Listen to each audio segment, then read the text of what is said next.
Well, a new phase tonight in the investigation into the death of this woman, this St. Petersburg mother and grandmother, 42-year-old Kelli Fisher.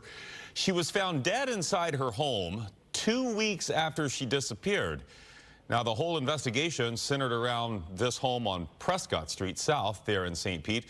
Fox 13's Genevieve Curtis spoke with some of Fisher's family members today. Genevieve joining us in our newsroom.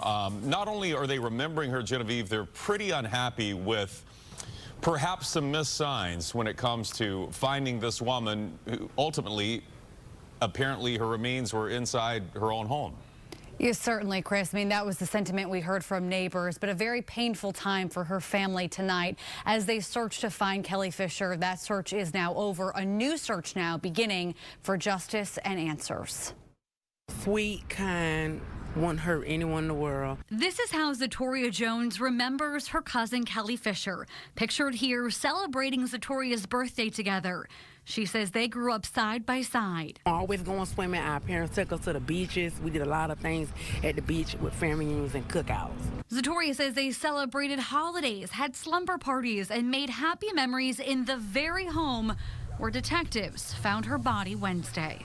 It was hurtful, you know, overwhelming. We got some type of closure. We just want to know why. The discovery of Kelli's remains comes after the mother and grandmother had been missing for more than 2 weeks, and after there was a house fire here on Sunday, 12 days after she went missing. On Tuesday, police had a press conference asking for the public's help, and the very next day, they finally found her in her home.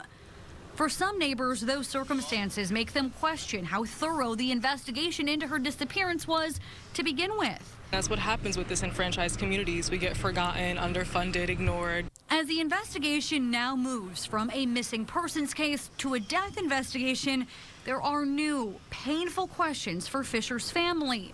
What happened to her, and who could be responsible for her death? You know, just keep our family in prayer, keep us. We appreciate the community, and we just want the best outcome and justice to be served for her. And right now, investigators are not saying how she died or if there are any suspects in this case.